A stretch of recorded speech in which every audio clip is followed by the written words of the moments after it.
Halo teman-teman Indonesia, kali sekarang lagi ada di undangannya Royal Enfield Indonesia untuk mencicipi line up terbarunya dia, yaitu Royal Enfield Himalayan 450cc. Gimana impresinya? Saksiin video terus sampai habis.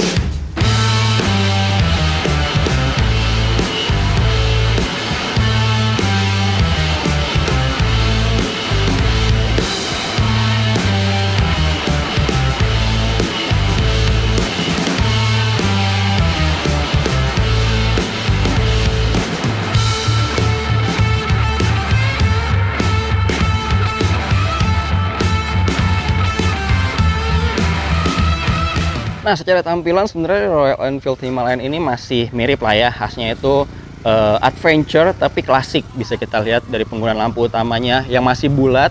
Terus juga desain ininya lumayan jadul, tankinya juga jadul, nggak yang membulat besar itu. Tapi isinya lampunya udah full LED teman-teman. Jadi ini lampu dekat, lampu jauh, lampu seinnya juga udah LED. Bisa kita sambil nyalain. Nah, seperti ini. Kemudian juga yang keren tuh yang belakang, jadi dia lampu stop lampnya dan lampu seinnya tuh integrated, jadi dia nyambung ya. Sisi luarnya untuk rem atau lampu standby-nya, nah yang tengahnya ini untuk seinnya warna orange, sedangkan sini buat lampu plat nomornya udah LED juga. Keren banget. Kemudian yang keren juga dari segi tampilannya adalah tentu aja motornya tuh masih terlihat gagah karena dia menggunakan ring velg depan 21 inci, belakangnya pakai 17 inci. Yang depan nih bannya kita lihat ya. Ukurannya 90-90-21, yang belakang ini cukup besar, 140/80 ring 17 inci. Begitu. Kemudian apa sih yang baru? Tentu aja yang baru dari motor ini tentu aja dari suspensi depannya teman-teman. Jadi yang tadinya tuh pakai teleskopik, sekarang udah pakai upside down dan dia dari brandnya Showa kanan kiri. Walaupun memang Showanya ini termasuk basic karena nggak adjustable ya, nggak bisa kita setel baik preloadnya, compression atau reboundnya. Jadi basic seperti ini aja gitu. Tapi tadi saya udah coba. Ini impresinya empuk banget, lembut banget, dan ini better banget kalau dibandingin sama Himalayan yang generasi sebelumnya. Begitu juga dengan monoshocknya teman-teman. Jadi monoshocknya ini dia tuh udah model baru. Tadinya kan posisinya tegak ya. Nah sekarang nih posisinya tuh jadi begini nih. Jadi agak rebah. Terus juga konstruksi prolingnya ini berubah juga. Dan tetap disediakan dengan setelan preload. Nah ini karakternya kerasa lebih lembut teman-teman. Kalau dibandingin sama yang sebelumnya ya. Kalau yang sebelumnya itu kalau dipakai di jalan off-road itu agak kurang cocok karena stiff baik yang depan maupun yang belakang. Nah kalau ini baik depan ataupun belakangnya ini redamannya lembut banget. Lembut banget juga dia punya travel atau jarak mainnya cukup jauh. Jadinya tadi selama jalan tuh jarang banget bottoming. Kemudian tentu aja ada preload setelannya bisa disesuaikan tingkat kekerasannya sesuai bobot pengendaranya nanti. Asli ini kaki-kakinya beneran improvementnya enak banget, keren banget lah kalau dibandingin sama Himalayan yang 411 mesinnya atau yang generasi pertamanya yang 2018-2017 lah. Asli ini jauh banget. Kemudian dia tetap pakai disc brake, remnya depan belakang, ABS dual channel, dan untuk yang ABS-nya ini dia bisa di off-in. Yang di off-innya hanya di bagian belakang aja. Yang ini melalui tombol di saklar. Jadi kebutuhannya kalau kita masuk jalur off-road kayak tadi tuh saya masuk jalur off-road, itu ABS-nya harus off. Kenapa harus off? Karena untuk mengontrol motornya, karena saat off-road, terutama di jalan menurun, itu harus menggunakan porsi rem belakang yang lebih banyak dibandingkan dengan rem depan. Makanya kita butuh rem belakang yang ABS-nya harus bisa off, karena pasti akan ada skid-skid, nggak akan mulus banget jalannya. Seperti itu. Kemudian kalau kita balik lagi di sisi depan, dia tetap dibekali dengan moncong bebek dan didouble juga sama ini nih. Jadi dia ada dua protection ya untuk menjaga kotorannya biar nggak sampai ke atas. Ada yang di atasnya model moncong bebek. Semuanya ikut ini ya, ikut belok karena dia nempel di segitiga. Kecuali lampu utamanya dia nempel di frame, nggak ikut belok. Kemudian di bawahnya juga ada spatboard juga. Dan spatboard yang di bawahnya ini terintegrasi sama ini nih. Jadi dia kayak cover shock gitu. Nah cover shocknya ini benar-benar menjaga asnya biar nggak kena cipratan atau lemparan benda asing. Makanya ini full cover banget asnya. Biar gak gampang baret, gak gampang rusak, gak gampang bocor gitu. Kemudian improvementnya juga di sini adalah ini teman-teman. Jadi mesin terbarunya ini the best sih. Makanya ini disebut the all new Himalayan 450 karena ini dibandingin sama yang generasi sebelumnya atau yang 411-nya itu jauh banget berbeda. Di mesinnya yang paling kelihatan tentu aja. Nah, sekarang dia udah pendingin cairan dan ini menjadi mesin pendingin cairan pertama dari Royal Enfield dengan kapasitas 450 cc, naik dari sebelumnya yang cuma 411 cc. Nih. Kemudian juga dia ada extra fan-nya. Tadi pun saat ngetes di jalur on road, kalau kita banyak berhenti, itu si extra fan-nya hidup untuk menjaga suhu mesinnya. Jadi harusnya durability-nya lebih baik kalau dibandingin sama mesin yang lama. Mesin baru ini punya juga knalpot yang desainnya baru nih teman-teman. Jadi knalpotnya sebenarnya unik ya. Kecil banget, lihat nih, pendek banget silencernya, segini doang. Dan nggak cuma pendek, tapi juga lihat deh. Knalpotnya ramping banget teman-teman. Tuh, kecil banget, cuma 2 jari kurang lebih diameter si silencernya ini. Jadi benar-benar ramping banget, tapi nggak perlu khawatir karena di saringannya terbagi menjadi 2 ya. Jadi kalau di sini kecil, yang besarnya ada di sini teman-teman. Tuh. Nah, gede banget ya tabungnya. Jadi dia dari sini, kemudian kemari, baru masuk ke silencer yang ininya. Cuma kalau kita ngeliat, oh ini juga dia model slip on ya.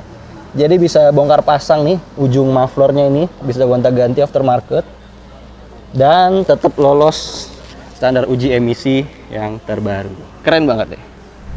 Coba kita dengerin suaranya ya dari Himalayan 450 terbaru ini.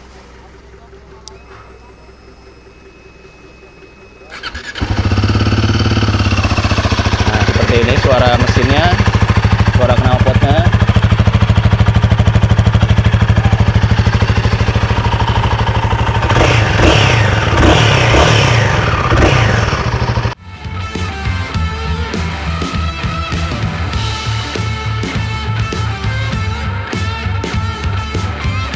Kemudian tenaga meningkat tentu aja ya, karena kapasitas meningkat.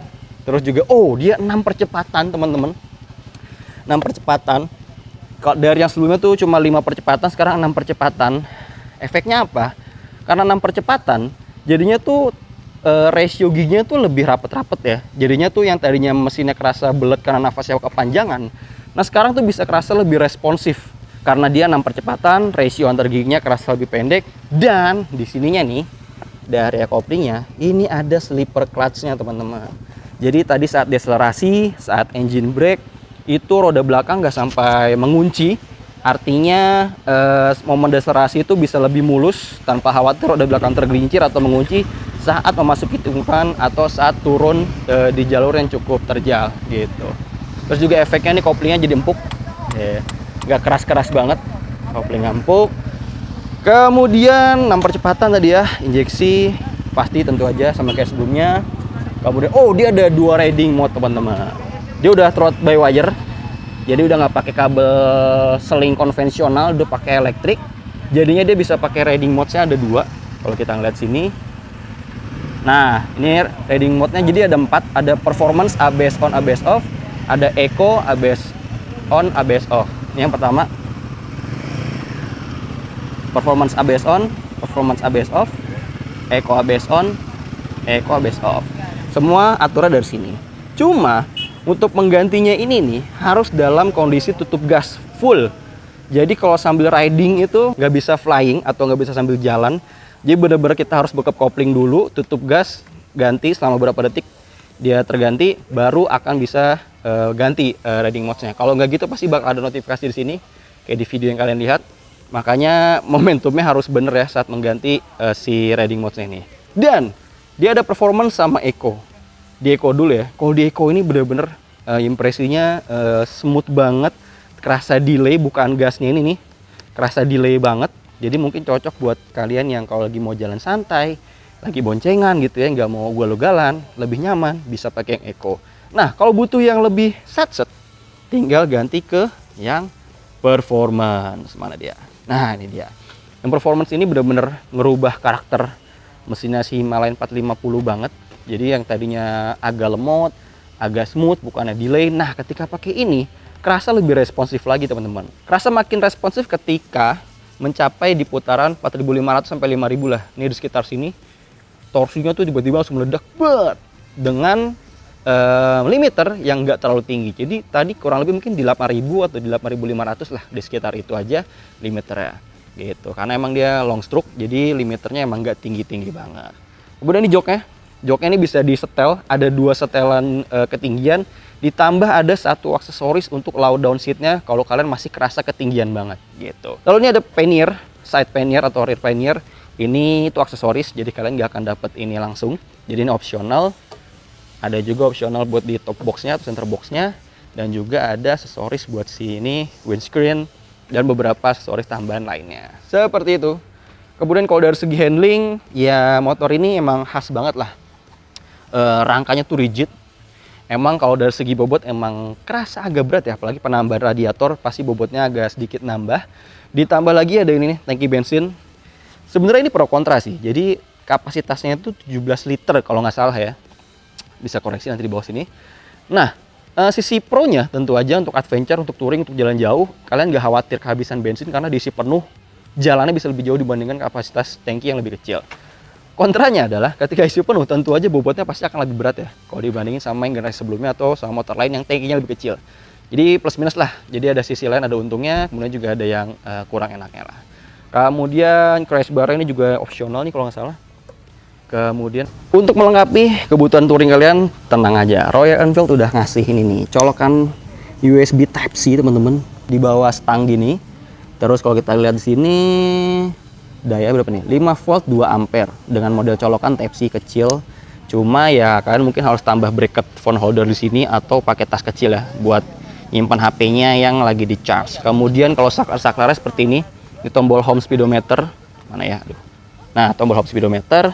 Ini lampu pass beam, lampu jauh, lampu sein, klakson, dan ini ada joystick. Joysticknya ini untuk mengatur speedometer. Jadi bisa kanan, bisa bawah, kiri, dan juga bisa atas. Kalau yang kanan ini ada hazard di sini. Ada tombol hazard, ada engine cut off, ini cut off, standby, starter. Ini M ini tombol yang riding mode tadi, dan ini bawahnya kosong. Coba ya. Layar TFT, display 4 inci, bisa terkoneksi dengan smartphone juga, tripper, bisa menunjukkan navigasi asal udah download aplikasinya Royal Enfield. Keren banget sih ini speedometer barunya. Widih, keren ya. Jadi dia udah full digital dan ini backlightnya bisa auto atau kita bisa atur. Jadi bisa dia cerah putih atau dia bisa gelap seperti ini. Jadi semuanya ini walaupun dia jarum tapi ini udah full digital. Kemudian ada jam, ada link. Kalau ini tandanya belum terkoneksi sama smartphone, ada suhu udara sekitar, speed meter, gear position, fuel low, ini indikator bensinnya low. Cek engine, ada error juga, ABS, odometer, dan ini bisa kita ganti informasi dari sini. Jadi, nah ini ada trip 1, bisa kalian lihat kilometernya, average fuel consumption, ini trip 2-nya, ini fuel range-nya, dengan bensin yang sekarang bisa jalan berapa kilo, fuel consumption real time, ini voltase aki, keren ya, dalam bentuk bar, ini engine temperatur, keren banget. Nah, kalau mau ganti itu bisa lewat sini, ditahan yang agak lama. Dia akan ganti ke sini tampilannya. Nah, ketika udah tampilannya digital seperti ini bisa mengaktifkan fitur ininya teman-teman. Fitur apa? Navigasinya. Jadi ini layar ini nanti bakal jadi navigasi gitu sih. Keren banget sih. Mudah-mudahan kita dapat unit tesnya biar kita bisa ulas lebih lanjut mengenai fitur-fitur apa aja dan riding impressionnya lebih lengkap mengenai the all new Himalayan 450 ini.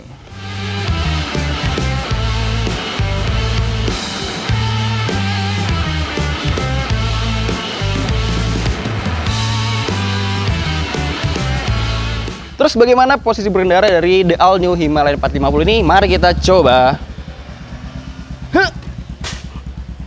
Wow, agak berat ya. Kita geserin ke sini dulu. Oke. Jadi posisi berkendaranya sebenarnya masih mirip kayak yang lama. Jadi joknya ini dia posisi yang normalnya ya, tapi kalian tenang aja, dia ada dua pilihan posisi jok. Kemudian juga ada aksesoris buat low down seatnya.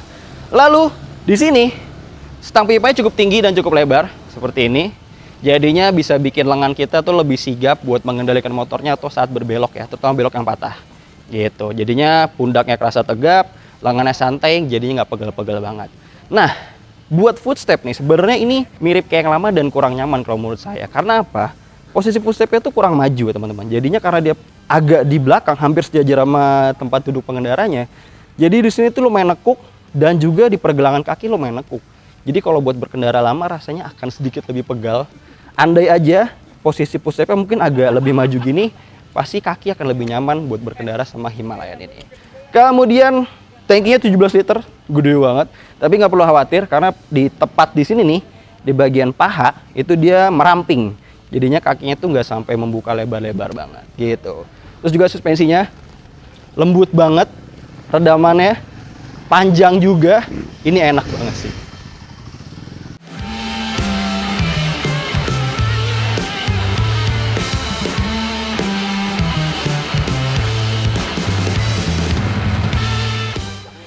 Nah, jadi kurang lebih seperti itu teman-teman. Jadi hasil pengetesan kita pertama kalinya mencicipi the all new Royal Enfield 450. Menurut teman-teman gimana dengan harganya yang sekarang, yang baru ini?